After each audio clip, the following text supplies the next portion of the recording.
लिए मैंने कुछ पॉइंट्स लिखे भी हैं और कुछ फैक्ट्स इकट्ठे किए हैं, आपके साथ मैं शेयर कर देता हूँ। कुछ हलकों में या कुछ लोगों की आंखों में आंसू हैं, कल से सिसकियाँ हैं, बेचैनी है और ऐसा लग रहा है कि आहें भर रहे हैं बेचारे। वो कह रहे हैं जी नवाज शरीफ के साथ हाथ हो गया, वो कह रहे हैं जी नवाज शरीफ के साथ धोखा हो गया, कोई कह रहा है नवाज शरीफ के साथ प्रैंक हो गया, कोई कह रहा है नवाज शरीफ को सज्जी दिखा के खब्बे गाल पे मार दी गई है। यानी हर कोई जो है वो नवाज शरीफ साहब को एक बेचारा बनाकर पेश कर रहा है और हर कोई ये कह रहा है कि नवाज शरीफ के साथ ज़्यादती हो गई है, उसको माइनस कर दिया गया है। तो पहला तो सवाल ये है किसने माइनस किया भाई? यानी ना लवो और बताओ किसने माइनस किया नवाज शरीफ को? नवाज शरीफ कैसे माइनस हो गया ये आपको कोई नहीं कहेगा, लेकिन सारे तस्वे बहा रहे हैं, मगरमच्छ के आंसू रो रहे हैं कि नवाज शरीफ जो है उसकी सियासत वाड़ दी गई, नवाज शरीफ को फारिग कर दिया गया, नवाज शरीफ को इक़्तिदार में नहीं आने दिया गया, चौथी मरतबा उसको वज़ीर-ए-आज़म बनाना था, साजिश हो गई, खेल खेला गया, नवाज शरीफ को चौथी मरतबा वज़ीर-ए-आज़म पाकिस्तान नहीं बनने दिया गया। और भाई किसने नहीं बनने दिया नवाज शरीफ को चौथी दफ़ा वज़ीर-ए-आज़म? मैं अभी फैक्ट्स आपके सामने रख दूंगा। और ये सारी चीज़ें, यानी कुछ लोग तो ऐसे हैं जो नवाज शरीफ से हाथ जोड़ जोड़ के माफ़िया मांग रहे हैं, आंसुओं से रो रहे हैं, बिलक बिलक कर शायरी कर रहे हैं। मैं हैरान हो रहा हूँ कि यार नवाज शरीफ के लिए इतना ज़्यादा लोग रो रहे हैं कि उसको वज़ीर-ए-आज़म नहीं बनने दिया गया और इतने ज़्यादा दुखी हैं। ऐसा लगता है कि शायद नवाज शरीफ के किसी दुश्मन को वज़ीर आला या वज़ीर-ए-आज़म बना दिया गया है। भाई वज़ीर-ए-आज़म उसका भाई बन रहा है छोटा, बेनिफिशरी नवाज शरीफ। वज़ीर आला उसने अपनी बेटी को नामजद कर दिया, बेनिफिशरी नवाज शरीफ। वो मैंने आपको बताया था ना पिछले वीलॉग में, अन्ना वंडे रेड़ियाँ मुड़ मुड़ अपने आनू। तो नवाज शरीफ वो अन्ना है जिसने रेड़ियाँ बांटी हैं और मुड़ मुड़ अपने हो, किसी और को तो दी नहीं नवाज शरीफ साहब ने। तो ये जो एक तो पहला नुक्ता तो आप ये उठाए ना कि क्या नवाज शरीफ का कोई दुश्मन है जो वज़ीर-ए-आज़म बना, जो ये सारे लोग मातम कर रहे हैं?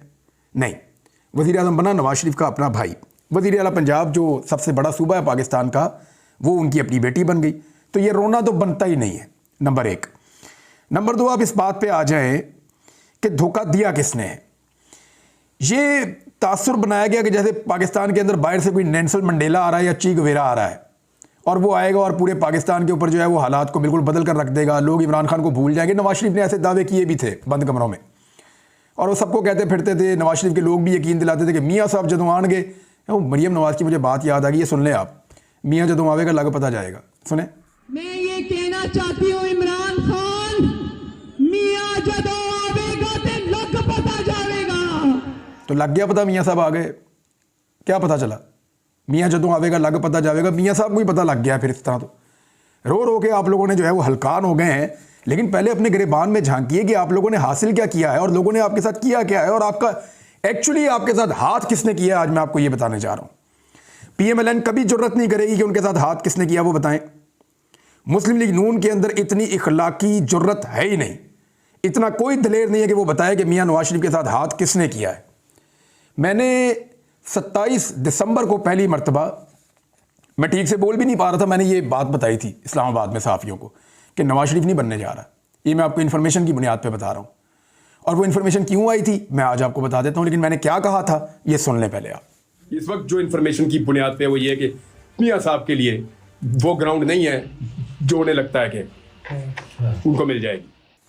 तो जनाब जो मैंने अर्ज़ किया था वो मैंने इस बुनियाद पे किया था। ये इन्फॉर्मेशन यूँ आई थी कि तमाम लोग नवाज शरीफ से मायूस हो गए कि भाई मियाँ साहब ने तो कहा था मैं आके ये कर दूंगा, वो कर दूंगा, वो कर दूंगा, ये कर ही नहीं पा रहे। और ग्राउंड रियलिटी ये है कि मियाँ साहब को मुंह लगाने को कोई तैयार नहीं है।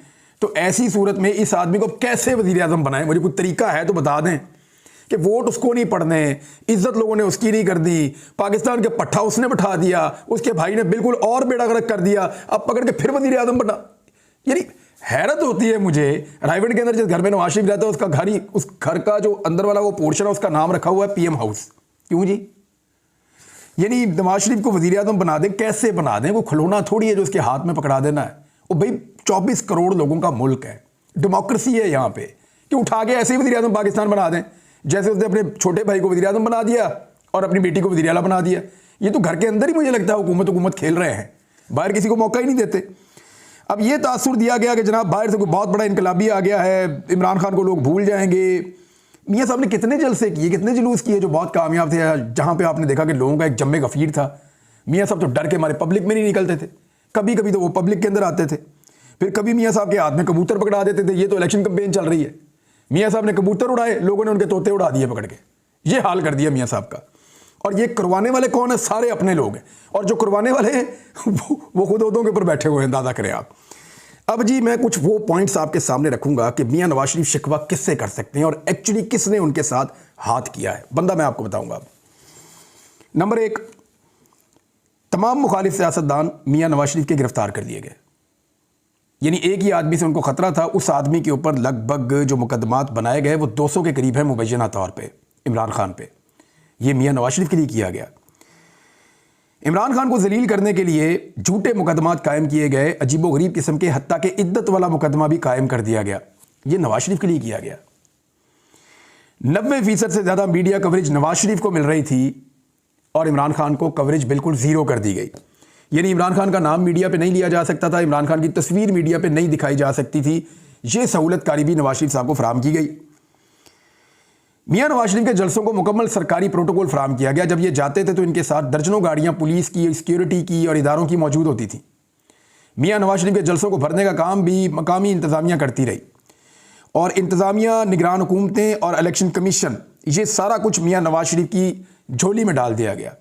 सरकार मियां नवाज शरीफ की डिस्पोजल पे काम कर रही थी। ये सहूलतकारी भी नवाज शरीफ को दी गई। मियां नवाज शरीफ के जो मुखालिफिन है, मियां साहब का दिल नहीं भरा कि मेरे जलसे तो आप करवा रहे हैं लेकिन मेरे मुखालिफों के बंद भी करो। तो मियां साहब की जो मुखालिफ पॉलिटिकल पार्टी पाकिस्तान तहरीक इंसाफ, उसके जलसों पर, उसकी रैलियों पर, उसके जुलूसों पर पाबंदी लगा दी गई। सेम टाइम में मियां नवाज शरीफ उसी शहर में जलसा या जुलूस कर रहे होते थे और पाकिस्तान तहरीक इंसाफ के लिए उसी शहर में सेम टाइम में दफ़ा 144 नाफिज हो जाती थी। ये सहूलतकारी भी की गई। फिर कागजात नामजदगी बड़े पैमाने पर मुस्तरद कर दिए गए मियां साहब के उम्मीदवारों के खिलाफ इलेक्शन लड़ने वालों के। कुछ के हो गए मंजूर, कुछ के नहीं हुए मंजूर। फिर कागजात छीनने का एक अमल भी शुरू किया गया मियां नवाज शरीफ साहब के लिए। इस लेवल की सहूलतकारी हमने इससे पहले कभी नहीं देखी। पाकिस्तान तहरीक इंसाफ की जो सारी मेन क़यादत है या जो उनके फेसेस थे, वो सारे के सारे या तो मफरूर थे या जेलों में थे। यानी कोई भी सामने आकर कंपेन नहीं कर पा रहा था। यह सहूलतकारी भी नवाज शरीफ साहब को दी गई। बंदे उठा के बार बार गायब किए गए, गिरफ्तार किए गए, गिरफ्तारियों के अलावा गायब भी कर दिए गए। यह सहूलतकारी भी मियां नवाज शरीफ साहब को दी गई। फिर बंदों से प्रेस कॉन्फ्रेंसेस करवाई गई, इमरान खान के अपने लोगों से उसके खिलाफ झूठे बयान दिलवाए गए। यह सहूलतकारी भी मियां नवाज शरीफ साहब के लिए की गई। 2 नई पार्टियां बनाई गई इमरान खान की पार्टी के अंदर से मियां नवाज शरीफ साहब की सहूलतकारी के लिए, जिनमें से एक को मियां नवाज शरीफ साहब की गोद में बिठाया गया और दूसरी को खैबर पख्तूनख्वा में खड़ा किया गया इमरान खान की पार्टी के खिलाफ। फिर मियां नवाज शरीफ की पार्टी और उनके MNAs की मर्जी से बाकायदा हल्का बंदियां की गई ताकि जहां चाहते हैं वहां पे हल्का बना लें। यानी कल मेरी मुलाकात हुई साहबजादा महबूब सुल्तान साहब से, जंग से उन्होंने इलेक्शन लड़ा है। तो उन्होंने कहा कि जहां से हमें वोट पड़ते थे वो सारा इलाका हमारे हल्के में से निकाल दिया और जहां से फैसल सालेह को वोट पड़ते थे वो सारा इलाका हमारे हल्के में शामिल कर दिया। फिर भी अवाम ने वोट जो है वो हमें डाल दिया और फैसल सालेह इलेक्शन हार गए। तो हल्का बंदियां मियां साहब की मर्जी की, वोटों की मुंतकली मियां साहब की मर्जी के साथ। मैंने ये भांडा फोड़ा था कि ये वोट इधर से उधर कर दिया इन्होंने, नौजवानों को ख्वार कर दिया इन्होंने कि वो वोट ना डाल सकें। जिसके ऊपर जरा सा शक होता था कि ये तालीमी याफ्ता है, ये कहीं PTI को वोट डाल देगा, उसका वोट उठा के पता नहीं कहां से कहां फेंक देते थे। फिर एक बैनर और एक पोस्टर लगाने तक पे पाबंदी थी। जो बैनर या पोस्टर लगा रहा था वो बंदा पकड़ के अंदर पुलिस कर देती थी। वो एक रात मेरे कुछ जानने वाले दोस्त हैं, अजीज हैं, वो बेचारे खड़े होकर देख रहे थे, उनको उठा के पुलिस ले गई। वो बड़ी मुश्किल से बाद में उनको छुड़वाया कि यार ये कोई कारकुन नहीं है किसी जमात के, तो खड़े होकर तमाशा देख रहे थे। तो ये इस किस्म का मियां साहब को सहूलतकारी और प्रोटोकॉल फराम किया गया इलेक्शन लड़ने के लिए। हजारों कारकुनों को गिरफ्तार किया गया मुखालिफ सियासी जमात के, यानी तहरीक इंसाफ के कारकुन जो वोट डलवा सकते थे, जो सपोर्ट कर सकते थे इलेक्शन में, उन सबको गिरफ्तार किया गया। इनको गाड़ियां नहीं लेने दी गई, इनको इलेक्शन वाले दिन कैंप नहीं लगाने दिए गए कि कैंप लगा के लोगों को पर्चियां ही बांटते चलें, या ये गाड़ियां चला के लोगों को, वोटरों को भर के इलेक्शन के लिए पोलिंग स्टेशन तक ले आए, वो भी सहूलत नहीं दी गई। एक गाड़ी के ऊपर इमरान खान की फोटो नहीं चल रही थी। ये सारा कुछ भी किया गया। इंतखाबी निशान भी छीन लिया गया इमरान खान साहब की पार्टी से। यानी मियां साहब को लगा कि अभी भी मैं इलेक्शन नहीं जीत सकता, तो मियां साहब ने कहा और करो। मियां साहब ने इंतखाबी निशान भी छिनवाया और काजी फायद ईसा साहब ने इसमें बहुत भरपूर किरदार अदा किया। वो मुल्की तारीख का एक स्याह फैसला है और पाकिस्तान की अदलिया के दामन पे एक दाग की तरह हमेशा रहेगा। और काजी फायद ईसा साहब ने जितनी दिलचस्पी दिखाई थी पाकिस्तान तहरीक इंसाफ के इंतखाबात में, उससे 10% भी दिखाई होती ना मुल्की इंतखाबात के अंदर, तो आज पाकिस्तान इस बुरहान में ना होता। मियां नवाज शरीफ साहब का दिल नहीं भरा तो औरतों को गिरफ्तार किया गया, चादर और चार दीवारी का तकद्दुस पामाल किया गया, खवातीन और औरतों के ऊपर तशद्दुद किया गया, सड़कों के ऊपर घसीटा गया खवातीन को। मियां नवाज शरीफ साहब को इस लेवल की सहूलतकारी फराम की गई। फिर मियां नवाज शरीफ साहब के अपने सारे केसेस का खात्मा कर दिया गया। स्टेट प्रोटोकॉल्स मिल रहे हैं, जहां चाहते हैं मियां साहब वैसे निज़ाम चल रहा है। सोशल मीडिया और इंटरनेट को बार बार बंद किया गया, यानी बाहर निकलने पे पाबंदी थी तहरीक इंसाफ की, तो वो कहते थे हम सोशल मीडिया पे बात करेंगे, तो मियां साहब की सहूलतकारी के लिए सोशल मीडिया को भी बंद कर दिया जाता था, इंटरनेट भी बंद कर दिया जाता था। इस मुल्क का अरबों रुपए का नुकसान करवाया जाता था ताकि मियां साहब की सहूलतकारी हो जाए। फिर लगातार इमरान खान साहब को सजाएं देकर एक हैट्रिक करवाई गई ताकि एक प्रेशर बने और एक मायूसी फैले इस मुल्क के अंदर। इद्दत तक के मुकदमे का फैसला करवा दिया इन्होंने उजलत के अंदर, और जैसे वो फैसले हैं वो वैसे तो उड़ ही जाएंगे, लेकिन मियां साहब के लिए सहूलतकारी की इंतहा हो गई। इलेक्शन वाले दिन सारे नेटवर्क बंद कर दिए गए, यानी मोबाइल फोन भी नहीं चल रहा था, इंटरनेट तो दूर की बात है। और उसके बावजूद लोगों ने वोटों की भरमार कर दी। साड़ी गल हो गई है, इसका बयानिया मियां साहब को प्रोवाइड किया गया कि जनाब साड़ी गल हो गई है, ए गल हो गई, ताड़ी खे गल हो गई, लेकिन मियां साहब को भाईजान वो बयानिया प्रोवाइड किया गया। अखबारात में वजीर आजम नवाज शरीफ के इश्तिहारात छाप दिए गए, फिर भी इनको मीडिया से गिला है। पूरे पूरे सफ़े के ऊपर पूरा अखबार इस तरह छपा हुआ था कि वजीर आजम मियां नवाज शरीफ, और 2 दिन पहले ही इलेक्शन से वजीर आजम पाकिस्तान अनाउंस कर दिया। दूसरी तरफ तमाम अखबारात को, मीडिया को मना था कि पाकिस्तान तहरीक इंसाफ का एक भी इश्तिहार आपने अपने टीवी चैनल पे नहीं चलाना। कोई तहरीक इंसाफ का झंडा लेकर बाहर नहीं आ सकता था, कोई अपनी छत पे नहीं लगा सकता था। बदतरीन धांधली की गई इलेक्शन वाले दिन, बहुत सुस्त किया गया वोटिंग की रफ्तार को, जाली ठप्पे लगाए गए इलेक्शन वाले दिन।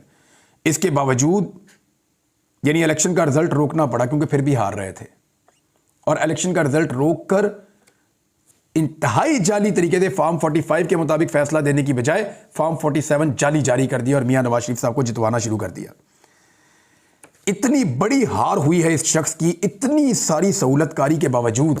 यानी मैं आपको सीरियसली बताऊं, इतनी सहूलतकारी अभिनंदन की जाती ना, वो पाकिस्तान में वज़ीर आज़म बन जाता। कलभूषण यादव को इतनी सहूलतकारी मिल जाए ना पाकिस्तान में, तो वो भी एमएनए बन जाए इज्जत के साथ। मियां साहब से नहीं बना गया। अब अंदाजा करें कि पाकिस्तानी लोग कितनी नफरत करते हैं मियां नवाज शरीफ से। जो आम वोटर हैं उनकी कितनी बड़ी तादाद नवाज शरीफ को नापसंद करती है कि जनाब अली आपको हमने वोट ही नहीं डालना। इस सहूलतकारी के साथ अगर किसी खंबे को भी ऐसी सहूलतकारी हो ना, तो वो भी इलेक्शन जीत जाए। अभिनंदन को हो, मैंने आपको कहा कि वो भी इलेक्शन जीत सकता है, कोई पता नहीं उसका भी, लेकिन मियां साहब नहीं जीत पाए। मियां साहब अपनी दोनों सीटें हार गए, फिर उनकी झोली में एक सीट डाली गई। मियां साहब नाराज होकर घर भी चले गए। मियां साहब ने अपना जो है वो, मियां नवाज शरीफ पहले उम्मीदवार थे वज़ीर आज़म के, वो भी नहीं रहे। ये सारा कुछ क्यों हुआ और ये किसने किया, ये मैं आपको भी बताने जा रहा हूं, लेकिन कुछ चीज़ें और रह गई हैं अभी। इलेक्शन जो है ना, लोगों ने इतने वोट डाले हैं, इतने वोट डाले हैं। मैंने लोगों से कहा था इतने वोट डालोगे बैलेट बक्से ही फाड़ दो, वो सीरियस हो गए। उन लोगों ने इतने वोट डाले इमरान खान के कहने के ऊपर और पाकिस्तान तहरीक इंसाफ को कि अभी तक रिजल्ट मुकम्मल नहीं हो रहा। इलेक्शन चलता जा रहा है, चलता जा रहा है। वो मेरे एक दोस्त कह रहे थे कि इलेक्शन ऐसे चल रहा है, इतना तो लाइफ बॉय का बड़ा वाला साबुन नहीं चलता जितना ये इलेक्शन चल पड़ा है। वो ये कह रहे थे निशान साहब। तो वाकई बात ठीक है कि इलेक्शन खत्म ही नहीं हो रहा, चलता ही जा रहा है, चलता ही जा रहा है, और इलेक्शन कमीशन को भी नहीं पता कि ये इलेक्शन कब खत्म होगा। मेरी ये देखें अंगूठे के ऊपर स्याही खत्म हो गई है जो लगी हुई थी वोट डालने वाली। हालांकि इससे पहले पहले आ जाते होते हैं रिजल्ट, स्याही बाद में भी रहती है। स्याही खत्म हुए 2 दिन हो गए, इलेक्शन नहीं खत्म हो रहा अभी तक। ये सूरत हाल मियां साहब के लिए बनाई गई। आलमी मीडिया में बदतरीन बदनामी हो रही है पाकिस्तान की, इसके बावजूद मियां नवाज शरीफ को सहूलतकारी फराहम की जा रही है। अदलिया मियां नवाज शरीफ के हक में बहुत पुरअसरार तौर पर खामोश है। अदलिया को नजर ही नहीं आ रहा कुछ कि पाकिस्तान में क्या हो रहा है, बिल्कुल खामोशी है। और जो भी बेचारा जाता है लेकर अदलिया के अंदर अपने केस को, उसका केस मुस्तरद हो जाता है, खारिज हो जाता है। अब इतनी ज़्यादा सहूलतकारी करने के बावजूद भी अगर नवाज शरीफ वज़ीर आज़म पाकिस्तान नहीं बन पाए, तो भाई और क्या करें नवाज शरीफ के लिए, और क्या करें नवाज शरीफ के लिए। वैसे ही शेरवानी सलवा के पहना के ज़बरदस्ती ले जाके बैठा देंगे, भाई हमारे वज़ीर आज़म है, आज के बाद सारे पाकिस्तानी इनको वज़ीर आज़म कहा करें। बस यही आखिरी हल तो यही रह गया, इसके अलावा तो कुछ नहीं हो सकता। तो ये मियाँ साहब की अपनी नालायकी थी। देखिए मियाँ साहब के साथ जो धोखा हुआ है ना, तासुर ये देने की कोशिश की जा रही है कि पाकिस्तान की एस्टेब्लिशमेंट ने मियाँ साहब के साथ हाथ कर दिया या धोखा दिया। मैं आपको सीरियसली बताऊं, एस्टेब्लिशमेंट ने जितने गंदे कपड़े मियाँ साहब के धो दिए हैं ना, इससे ज़्यादा नहीं हो सकता था, इससे ज़्यादा अब दोबारा भी नहीं हो सकेगा कभी। ना तारीख में कभी ऐसे हुआ, ना आइंदा कभी ऐसे होगा जितना मियाँ नवाज शरीफ के लिए किया गया। इसके बावजूद मियाँ साहब की नालायकी है कि वो वज़ीर आज़म नहीं बन सके। अब जब वो नहीं बन सके तो शिकवा किससे? एक्चुअली जो लोग इशारे कर रहे हैं वो एस्टेब्लिशमेंट की तरफ कर रहे हैं, लेकिन मियाँ साहब का जो गेम खराब किया, जो उनके खिलाफ साजिश की या उनको हाथ किया, वो पाकिस्तान के आम आदमी ने किया। वो पाकिस्तान की उन माओ बहनों ने किया जिन्होंने निकल के वोट डाल दिया। वो पाकिस्तान के उन करोड़ों नौजवानों ने किया जिनको मियाँ साहब पसंद नहीं थे या मियाँ साहब का तर्ज सियासत पसंद नहीं था। तो मियाँ साहब के साथ हाथ किया है, और अगर कोई साजिश की है तो वो पाकिस्तानियों ने की है। और अभी भी ये जमात 17-18 सीटें जीती है, बहुत ज़्यादा आप लगा लें तो 20-25 जीत गई होगी जहाँ पे मुकाबला था। इनको दर्जनों सीटें आज भी पाकिस्तान तहरीक इंसाफ की मिली हुई हैं, और रोज़ाना की बुनियाद पे कभी इनको 1 दे देते हैं, कभी 2 देते हैं। इनकी सीटें पूरी कर करके थक गए पाकिस्तान के इदारे, अभी तक इनकी सीटें ही पूरी नहीं हो रही। और इमरान खान जिसको पूरा दीवार के साथ लगाया था उसने हैरान कर दिया। आलमी मीडिया हर तरफ इसी बारे में बता रहा है। यानी इतनी सहूलतकारी किसी को भी मिले ना तो, और वो कामयाब ना हो, तो आप सिर्फ उसी आदमी से शिकवा कर सकते हैं, निज़ाम से आप शिकवा नहीं कर सकते। एक और चीज़ भी है, याद रखिएगा, पाकिस्तान तहरीक इंसाफ की तवज्जो बटाई जा रही है। आपके मैंडेट पे डाका पड़ा है, तहरीक इंसाफ वालों को इस बात को जानना चाहिए। नवाज शरीफ बनता है या शहबाज शरीफ बनता है, इससे आपका लेना देना कुछ नहीं है। ये दोनों एक ही सिक्के के दो रुख हैं, दोनों आपस में भाई हैं। गुड कॉप बैड कॉप हमेशा खेलते रहते हैं। मेरे ख्याल में पाकिस्तानियों का फोकस इस बात के ऊपर होना चाहिए कि हमने जिसको वोट डाला, हमारा वोट वहीं पे गिना जाए और हमारा मैंडेट हमें वापस किया जाए। There is nothing to celebrate. आपको कोई सेलिब्रेशन नहीं करनी, चाहे नवाज शरीफ ना बने चाहे शहबाज शरीफ बने, ये दोनों एक जैसे हैं। इन्होंने एक ही तरह मुल्क को नुकसान पहुंचाया है। शहबाज शरीफ ने जो कारनामे किए गुज़िश्ता अपनी हुकूमत के अंदर, उसका खुमियाजा पाकिस्तान अभी तक भुगत रहा है। पंजाब में नवाज शरीफ साहब की बेटी को मुसल्लत कर दिया गया है। मैं ज़्यादा कुछ नहीं कहूँगा, लेकिन मैं पंजाब के रहने वाले अपने तमाम दोस्तों से कहता हूँ कि पेटी कस लाओ ताकि वीडियो निकल सकती है उन। और जो पंजाब असेंबली है वो ऐसा लगता है कि आने वाले दिनों में वीडियो सेंटर में कन्वर्ट हो जाएगी। अब तक के लिए इतने, अपना ख्याल रखिएगा, अपने इस चैनल का भी। अल्लाह हाफ़िज़।